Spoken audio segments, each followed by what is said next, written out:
There's my girl.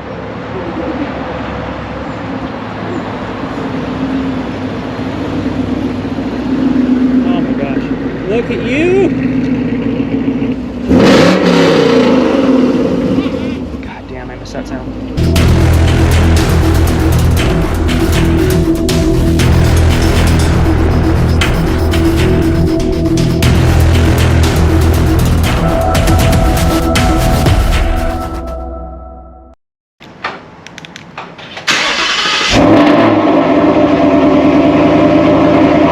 All right, everyone, today is the last day to take advantage of the 100 entries to be entered in to win the free set of EIBACH springs. That giveaway goes until September 15th, but the 4-time entry as opposed to the 25 entries, that ends today, August 14th. So if you want to be thrown in the mix to get 100 entries as opposed to 25, all you need to do is click on the link I have in the description, pick yourself up a Trigger Society shirt like this one I have right here. Pick yourself up a shirt, get 100 entries opposed to 25. That ends today on August 14th, so make sure that you take advantage of that. Secondly, if you pick up any other shirt on the site along with the Trigger Society shirt, it'll double the 100 entries, so 200 entries by picking up a Trigger Society shirt and any other shirt that we offer on the site. All right, what's good, everybody? All right, so today we're gonna go take a look at a specific vehicle. One that you guys would recognize if you guys have been on or been subscribed to my channel for a while. So before I had my 2022 GT, I had a 2012 Shelby GT500 that made 705 horsepower on 93. So yesterday I was just scrolling through the interwebs, just looking at stuff, and through my feed I found my old GT500 for sale again at a local dealership here in the area. Now, I don't know if someone purchased the car from the place I sold it at, then they just couldn't handle it or something, or whatever the case is, and then they sold it and traded it in. I don't know, or it got sold at auction. Who knows? That's all I know. But it is for sale, and it looks exactly the same.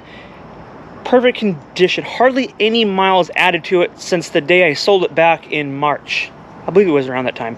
So I'm gonna go take a look at it. Maybe buy it back. We'll see. But that's to be determined. I at least want to go take a look at it firsthand, see what kind of shape the car is in, and at the very least, just go take a look at the car. Maybe drive it. I don't know if they're going to let me take the thing out for a spin, but if anybody knows how to handle that car and how it drives, it'll be myself, because I did literally everything to that car. So we're gonna go hop in the car, we're gonna go take a look at it, hopefully take it for a drive. If anything, at least go see the car. But anyway, let's go over there and take a look at it. Okay, Lyle and I are here at the used pre-owned Dodge dealer in town, which haven't found the car. I believe it might be in the back. I wanted to go check it out first before I spoke with the person. Now, I don't know if they're going to let me drive the car, because they told me through email, company policy, they won't let people drive cars, but since I'm the previous owner, I've done everything to the car. If anybody can handle that kind of power in a car, obviously it'd be myself, since I have yet to put that car into a ditch after 5.5 years of ownership. So let's see if we can find it. Okay, so they're gonna go grab the car, pull around, and at least go take a look at the car, do a walk around, see if it's in the same kind of shape the car was in when I sold it, which when I had the car, it was flawless. Every aspect of it. So we'll go from there. There's my girl.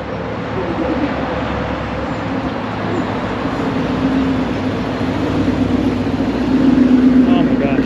Look at you.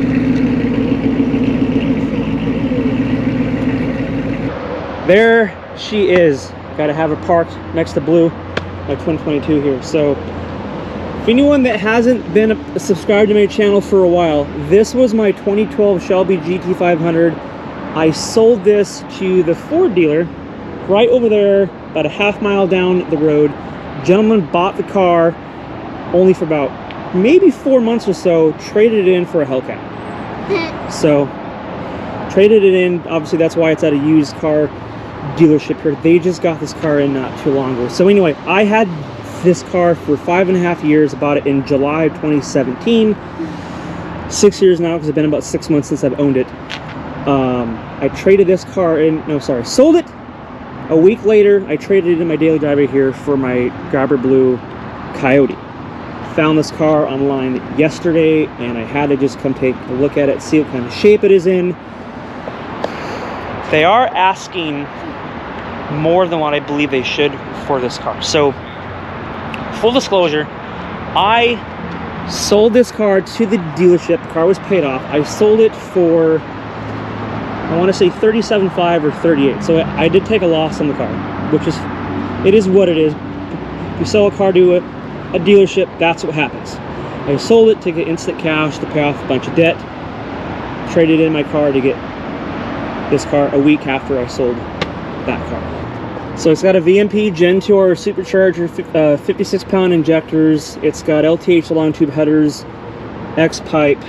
It's got 13-14 headlights, upper and lower grille, Shelby American heat exchanger with the dual 11-inch fans, the JLT cold air intake. It's lowered on EIBACH springs, which again, I'm doing my giveaway on the EIBACH springs. The 4-time entries ends today.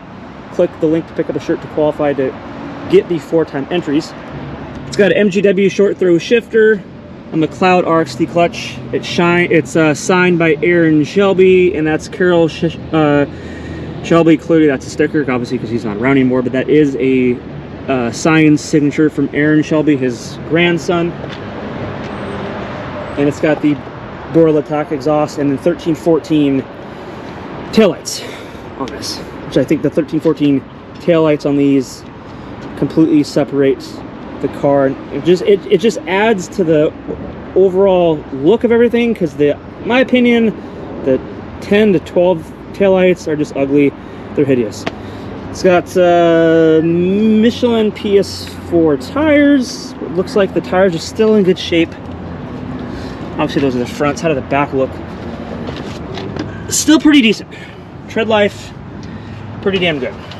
Okay, so after talking with the manager here, they don't let anybody test drive their high performance cars, regardless of who the previous owner was, which this case is myself.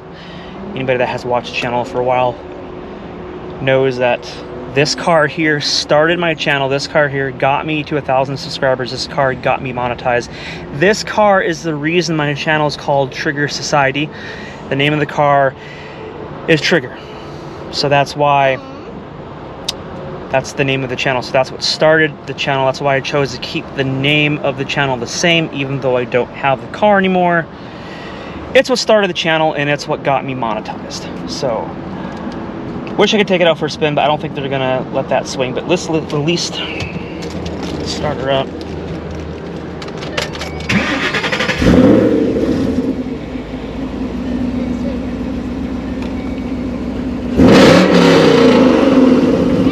God damn, I missed that sound. There's long tube headers.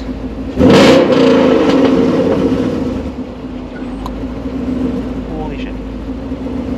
I missed that. In my opinion, man, the LTH long tube headers on this car with the Borla exhaust, I guess I was too loud there. He told me to tone it down a little bit, so I won't do that anymore. That's one thing, is I miss the sound of this car so much. So I'm trying to go over and look at the paint. Obviously it's got dust on it and water marks, which can come off with no problem, but the paint, it does have swirls in the paint from since I've owned it. So I don't know, previous owner, he just didn't do a fantastic job. I don't know if the camera's going to pick any of that up, but you do see a little bit of spotter webbing in the paint, which is hard to do when you have a car ceramic coated. So I don't know how it got to that point, because it wasn't like that when I had the car, obviously. But the stripes, the vinyl, these are vinyl, it's not paint. These don't look like they're peeling up. Everything looks good. Like I said, the mileage on this car is almost identical to what it was when I had the car. The person who owned this car probably kept it, didn't really drive it everywhere. He had it as like a collector item. Maybe he liked a Hellcat instead, and he decided to purchase a Hellcat. I don't know why. If you saw the older videos I did with Henry, the trips we made to Mexico with this car here and Henry, I'll put a link to that or a card. You guys can check that out and see how those videos went, because they went pretty well in this car's favor. Did see this here, so this was after I purchased it. Someone did hit a curb, or actually that's just a little bit of a scratching, or he hit something on it. Heat exchanger still looks like it's in pretty good shape. Everything looks like he did take care of it for the most part, minus the swirls on the paint. Okay, so I'm sitting back here in my old GT500. I've been here for about an hour or so talking with Keith, the salesperson I was talking with involved with this car. Honestly, I don't know if I'm gonna buy this back, but I can't justify the price they want for the car, especially since I previously owned this car and I paid it off. That's where I'm at currently. Other than that, the condition of the car, everything is flawless. The paint, the seats, everything was exactly how I had the car. I don't have the keys on me, but the mileage is almost identical to when I sold the car here about 6 months ago. The only thing is the paint's got some swirls in it. Whether it was this dealership or another, or the person who owned it, didn't quite use the best approach that he should have. But that's just me. But on that note, I'm gonna close this out. I wish I could have driven the car. They said, nah, it's okay. Things might change. I might come back here. If I do, stay tuned for that. But if you guys are watching and you're not subscribed, please do me a favor. Hit subscribe, drop a like, and a comment. And like I said at the start of this, today, the 4-time entries for the EIBACH Springs ends today to take advantage of that. So 100 entries by picking up a Trigger Society shirt. I'll put a link to that in the description. Also, for anybody that is currently watching that lives in the Dallas-Fort Worth area that would possibly be interested in my old GT500, I will put Keith's information here at Denton Dodge. If anyone's interested, they can contact him. I'll put his information in there also as well. You guys have a good one. I'll catch you guys in the next one. See ya. Bye.